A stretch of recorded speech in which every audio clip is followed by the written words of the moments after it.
बंगाल से कल एक खबर आई, काफी हंगामा हुआ है कल बंगाल में। कोलकाता के कैमेक स्ट्रीट में तृणमूल कांग्रेस के नेता अभिषेक बनर्जी का दफ्तर है और वहां बहुत हंगामा हुआ। यह हंगामा टीएमसी दफ्तर पर ऊपर ऑल इंडिया तृणमूल कांग्रेस का साइन बोर्ड लगा है, उसको हटाने को लेकर के हुआ। कोलकाता नगर निगम के अधिकारियों और टीएमसी के वर्कर्स के बीच धक्का मुक्की हुई और इस झड़प में टीएमसी के राज्यसभा सदस्य डेरेक ओब्रायन सीढ़ियों से गिर गए। एक्चुअली कोलकाता नगर निगम की टीम और पुलिस टीएमसी दफ्तर के ऊपर वो जो होर्डिंग लगी थी उसको हटाने के लिए आई थी। यहां अभिषेक बनर्जी का ऑफिस है। अभिषेक बनर्जी और टीएमसी के वर्कर्स जो उनके साथ अलाइंड है उन्होंने इसका विरोध किया। इसके बाद धक्का मुक्की होने लगी सीढ़ियों पर। वो बड़ा कल तस्वीरें जो है बड़ी हंगामे वाली हैं और इसके बाद टीएमसी नेताओं के खिलाफ ही एफआईआर भी दर्ज होगी। यही वाली तस्वीर स्क्रीन पर रखिएगा। एफआईआर में अभिषेक बनर्जी डेरेक ओब्रायन पर पुलिस के साथ मारपीट करने, काम में रुकावट की बात कही गई है। अभिषेक बनर्जी ये कह रहे हैं कि पुलिस और नगर निगम की टीम बीजेपी के इशारे पर काम कर रही है। আপনারা জবরদখল করে ঢুকে এখানে যা ইচ্ছা তাই করবেন, বিজেপি উপর থেকে অর্ডার দিয়েছে বলে, দেশে গণতন্ত্র বলে সংবিধান। ये पॉलिटिकल वेंडेटा है। मैं बीजेपी को कहना चाहता हूं कि आप इतने डरे हुए हो।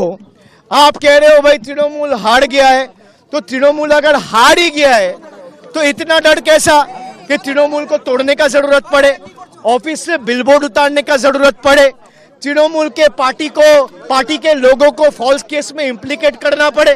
भाई इतना डर क्यों? तृणमूल के एमपीज को तोड़ के ले जा रहे हो, एमएलएस को तोड़ के ले जा रहे हो, हाई कोर्ट सुप्रीम कोर्ट तक तो जाएंगे।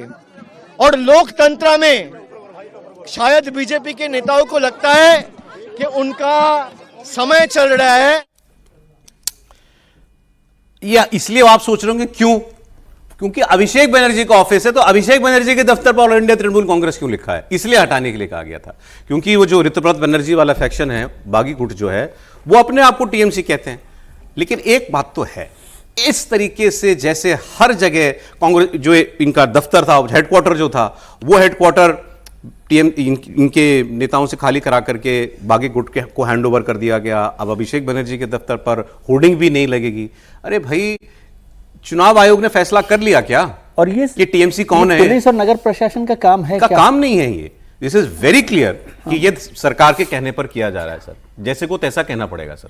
नहीं, गलत है, इसमें तो कोई दो राय नहीं। जो सरकार जिस अहंकार से चुनाव आयोग कर दे फैसला तो आप जो मर्जी करो। नहीं, सरकार का ये अहंकार है और साफ तौर पर ये गुंडागर्दी है। सत्ता का दुरुपयोग कैसे करना है, सरकार का दुरुपयोग करके विपक्षी पार्टी को कैसे खत्म करने की कोशिश है उसमें। भाई आप कौन होते हैं तय करने वाले कि टीएमसी में आपको लगता है कि वहां कोई गैर कानूनी गतिविधि है, आप उसकी जांच करना कर सकते हो? सिर्फ बैनर हटाना था। आप बैनर हटाने कैसे जा सकते हो?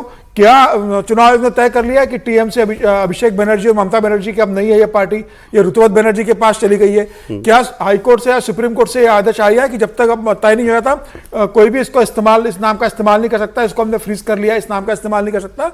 शुद्ध गुंडागर्दी है ये। और मुझे लगता है कि पश्चिम बंगाल के मुख्यमंत्री शुभेंदु अधिकारी को देखना चाहिए। वो खुद टीएमसी से आए हुए, टीएमसी के संस्कारों को लेकर वो भारतीय जनता पार्टी की सरकार ना चलाए, वो भारतीय जनता पार्टी के संस्कारों की जो सरकार चलती है उस तरीके से काम करे। मुझे लगता है बहुत आपत्तिपूर्ण है और इस तरीके से मुझे लगता है कि वहां की सरकार को काम नहीं करना चाहिए।